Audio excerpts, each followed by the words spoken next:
के special economic zone की देश भर में बड़ी चर्चा होती रही और इसको माना गया कि स्पेशल इकोनॉमिक जोन से बहुत इन्वेस्टमेंट आएगा और प्रगति के लिए ये आवश्यक है, ग्रोथ के लिए आवश्यक है। इस प्रकार से इसको प्रोजेक्ट किया गया। लेकिन एसीजेड में जो कुछ भी होता है 2/3 प्रॉपर्टी डेवलपमेंट के लिए उसमें रहता है। ये सारी बातों को देखने के बाद हमने निर्णय लिया था कि हम अपने राज्य में एसीजेड को नहीं परसू करेंगे। पहले से यहाँ भी एसीजेड की बात हो रही होगी, लेकिन हमने एसीजेड पर बिहार में कोई आगे बढ़ने पर हमने निर्णय ले लिया कि इस मामले पर हम आगे नहीं बढ़ेंगे। और इस बीच में एसीजेड को लेकर के पूरे देश में विवाद भी सामने आ गया। मेरी अपनी समझ है कि एसीजेड से कोई बहुत लाभ नहीं होने वाला है और बहुत सारे मुद्दे हैं जिसके बारे में डिसाइड करना पड़ेगा। अब एसीजेड लग भी रहा है तो वो एडिशनल है क्या, या पहले से ही जो लगा हुआ शिफ्ट करके वहाँ लोग जाए। नंबर 2, एसीजेड में जिस प्रकार की रियायतें दी जा रही है उसको तो देश के टेरिटोरी के अंदर एक अलग देश जैसा बना रखा है। और तीसरी बात है कि जितना आप इंडस्ट्रियल पर्पसेज के लिए औद्योगिक इस्तेमाल में लाते हैं जितनी जमीन, उससे ज़्यादा कहीं और दूसरे कामों में लाते हैं। ये जो पूरा का पूरा जो एसीजेड का कंसेप्ट है, व्यक्तिगत रूप से मुझको ये पूरा एसीजेड का कंसेप्ट ही नहीं आता। बिहार में तो खैर हमने रोक ही दिया, लेकिन बाकी जगहों पर इस पर सार्थक बहस होनी चाहिए पहले एसीजेड की। आखिरकार ग्रोथ का कोई दूसरा तरीका भी हो। अब किसी खास मकसद से किसी इलाके को विकसित किया जाए वो एक बात है, उसका चाहे जो भी नाम दे। अगर मान लीजिए आईटी के लिए किसी एक इलाके को आप विकसित करते हैं, यहाँ आईटी का इससे संबंधित काम, वो बात तो समझ में आती है। लेकिन इस प्रकार का एसीजेड जिसमें कुछ इंडस्ट्रियल एरिया होगा, रेजिडेंशियल एरिया होगा, प्रॉपर्टी डेवलपमेंट होगा, तो कितना ग्रोथ और कितना इन्वेस्टमेंट आता और कितना ये प्रॉपर्टी डीलिंग शुरू हो जाती है, ये देखने की बात है। इसलिए इस पूरे चीज़ पर, पूरे मसले पर पुनर्विचार होना चाहिए मेरी समझ से देश में। बिहार में तो खैर हम उसको नहीं अपना रहे। हाँ, लेकिन यहाँ कोई खास चीज़ के लिए अगर किसी इलाके को विकसित करना पड़ेगा तो हम उस पर विचार करेंगे, वैसी कोई स्थिति आएगी। लेकिन एसीजेड पर देश भर में बहस छिड़ी हुई है। इसकी जब तक तार्किक परिणति नहीं हो जाती है तब तक इस मामले पर बिहार में तो पार्टी नहीं बढ़ेगी।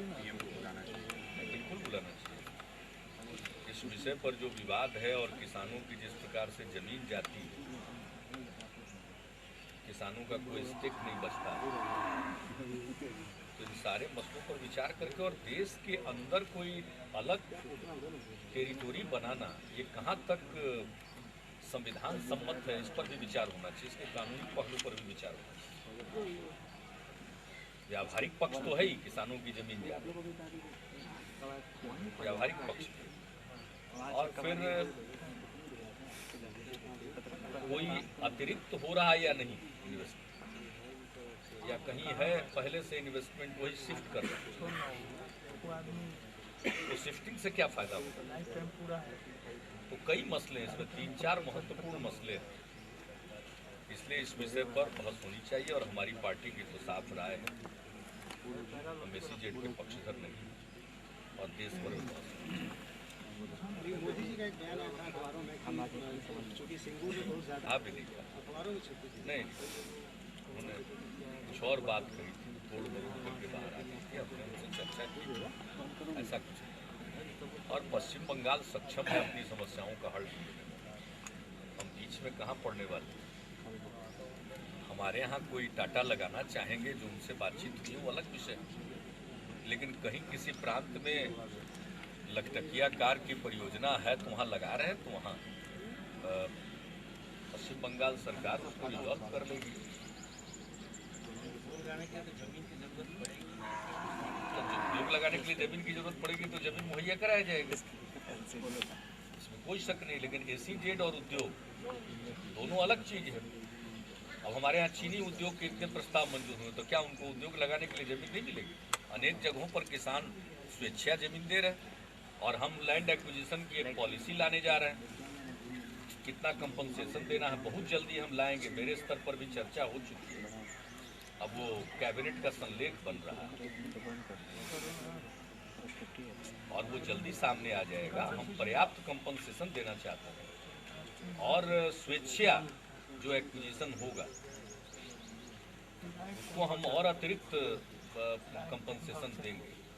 तो इस प्रकार की हम पॉलिसी बनाने जा रहे हैं, और कई प्रकार से विचार किया जाना चाहिए कि जिनकी जमीन जाती है उनका कोई ना कोई स्टेक होना चाहिए। तो ये सारी बातों पर चर्चा होनी चाहिए देश में, लेकिन उद्योग तो लगाने ही है। देखिए, हमारे यहाँ अभी भी बिहार में तो खास करके 70% लोग जमीन पर निर्भर हैं, खेती पर निर्भर है। प्रगति होगी तभी जब खेती पर निर्भरता कम, बाकी सेक्टर का विकास, उसमें औद्योगिक सेक्टर भी है।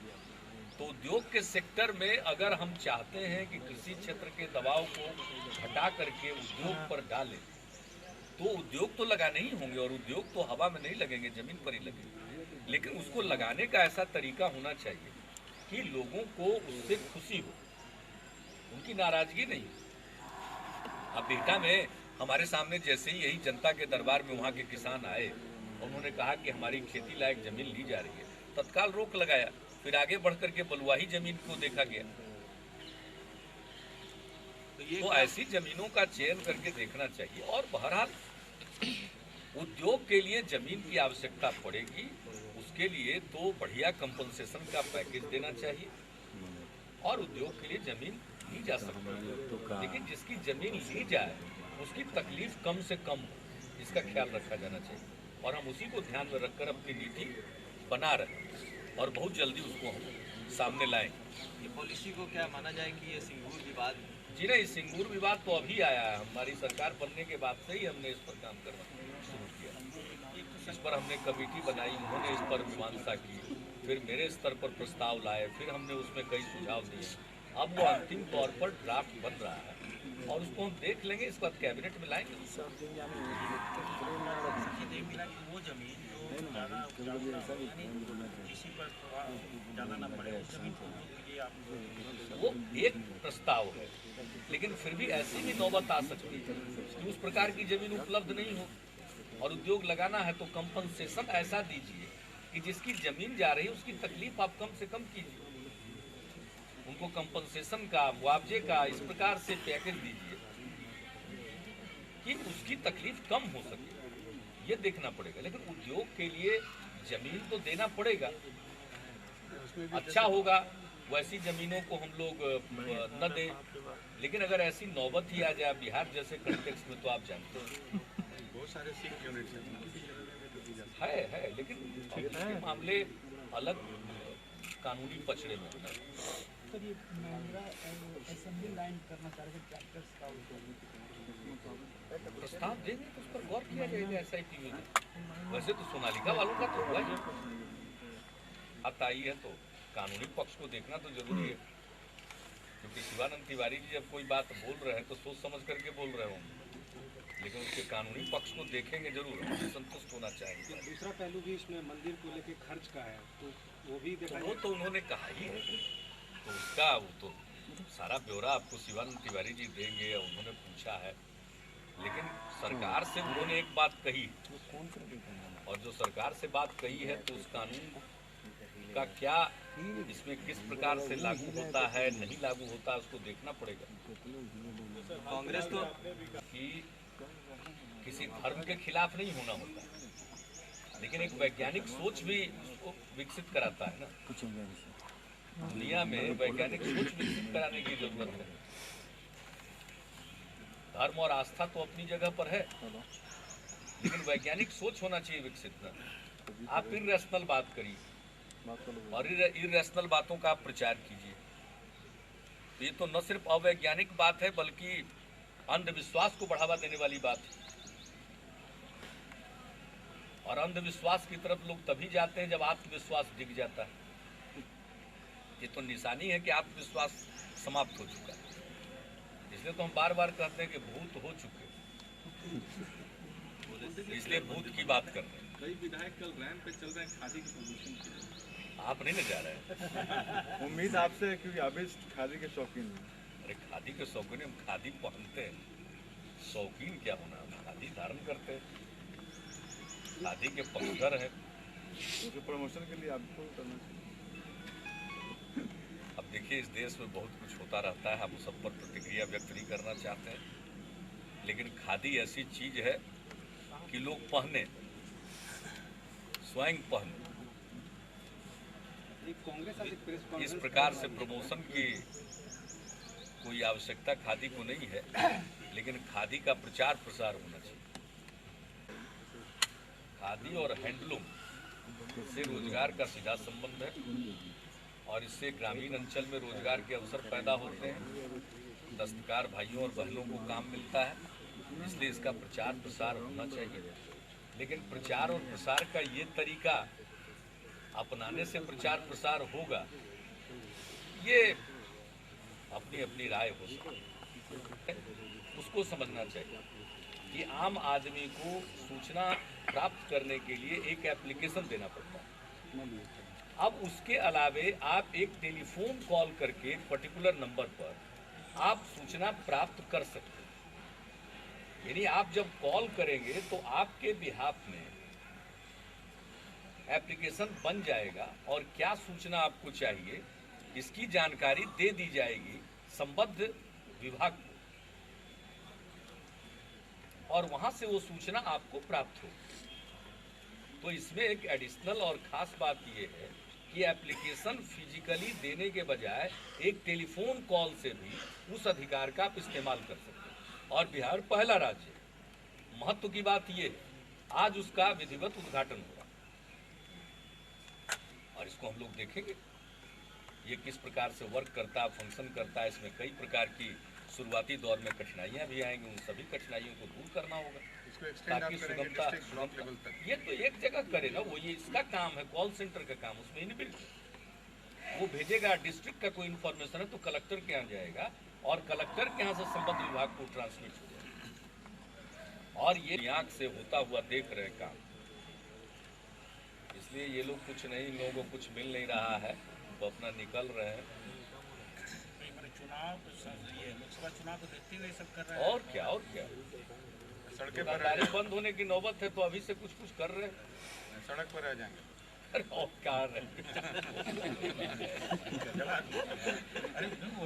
दर्शन के पहले ना सड़क पर आ गए। अब तो ही करेक्ट, हलते रह जाएंगे ऐसे ही। की तरफ से कोई यात्रा तो अलग से पैरेलल अब हमारी यात्रा होगी तो उसके लिए पैरेलल होने की क्या जरूरत है? मेरी तो यात्रा चल रही है, न्याय यात्रा शुरू किया, सरकार बनी है और सरकार के माध्यम से विकास की यात्रा चल रही है। हमारा तो चल रहा है। 11-12 जिला में तो काम का शिलान्यास हुआ, उद्घाटन हुआ, जनता का पूर्ण उत्साह। हर जिले में जाएंगे, हर जिले में जनता के दरबार का कार्यक्रम में जाएंगे, जनसंपर्क भी होगा, विकास का भी काम होगा। गरीब के को करना है। पोस्ट ऑफिस वाला डिपार्टमेंट क्या है? करना रहा सरकार को खाली करना राज्य सरकार को तो और क्या है? चिट्ठी भेजना है खाली। और क्या, ये पोस्ट ऑफिस वाला डिपार्टमेंट है, आपको मैं बता रहा हूँ। नहीं, ओपोजिशन को भी प्रधानमंत्री जी से समय मांगा है, जब वो समय दे देंगे तो हम उनसे मिलने जाएंगे। 2 विषय हम उठाने वाले हैं, एक गरीबों की संख्या और उसका मापदंड, गरीबी रेखा का मापदंड, और दूसरा है NHDP phase 3 national highway development project phase 3, जिसके अंतर्गत 890 किलोमीटर सड़कों का 4 लेनीकरण होना था बिहार में। वो जो मामला खटाई में पड़ गया है, उस मुद्दे को हम उठाएंगे। क्योंकि हमारे पथ निर्माण मंत्री गए, हमने बात किया था रोड ट्रांसपोर्ट मंत्री जी से, माननीय TR बालू साहब से। उसके बाद हमारे पथ निर्माण मंत्री जी मिलने गए थे उनसे, कोई हल निकला नहीं है, तो हम आदरणीय प्रधानमंत्री जी से मिल करके अपनी फरियाद रखेंगे। और नाम आना चाहिए, लेकिन हम नाम डाल दें तो सबसे पहले उनको अनाज चाहिए। और अब कूपन प्रणाली लागू होने से गरीबों में ये विश्वास पैदा हुआ है कि अब उनको अनाज मिलेगा, उनका अनाज अब ब्लैक नहीं होगा। तो अब गरीबी रेखा के में नाम जिनका है उन्हीं को हम कूपन दे पा रहे हैं, यानी 13 अंक तक वाले को। तो बाकी लोगों को लगता है कि हम छूट गए, सही लग रहा है छूट गए, हमको अनाज का कोटा उनको बढ़ाना पड़ेगा।